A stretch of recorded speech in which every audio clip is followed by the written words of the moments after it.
In today's video, I'm going to teach you how to add a new general ledger account using Xero. This process is vital for maintaining accurate financial records and ensuring your business's financial health is up to date. So, let's dive right in. First, you want to navigate to your Xero dashboard. This is your starting point for all accounting tasks within the Xero platform. Once you're on the dashboard, look for the Accounting tab at the top of the screen. Clicking this will open a drop-down menu where you'll see the option Chart of Accounts. Go ahead and click on that. This will bring you to a page that lists all your existing accounts. Now, take a look towards the upper right corner of your screen. You'll see a button labeled Add Account. Click on it to begin adding your new general ledger account. This will open a form where you'll need to input several details. The first field you'll need to fill is the account type.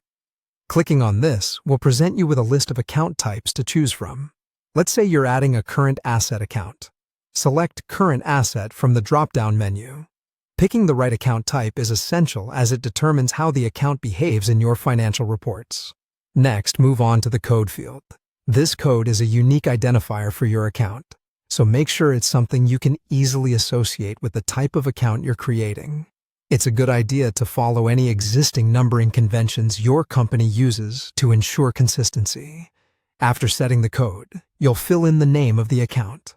This should be descriptive enough to instantly convey the account's purpose without needing further explanation.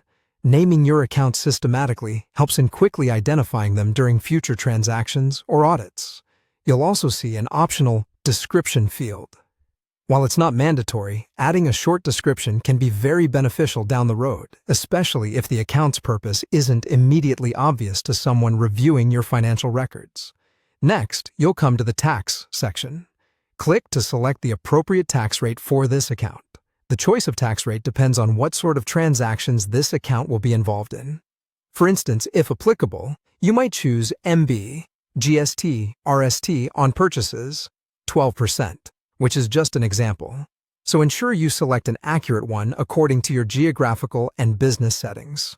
Finally, once you've filled out all necessary fields and double-checked for accuracy, click the Save button to add the new account to your chart. This completes the process, and your new general ledger account is now ready for transactions. By following these steps, you ensure that your financial data stays organized, consistent, and easy to work with in Xero. Thanks for watching, and don't forget to subscribe for more helpful tips.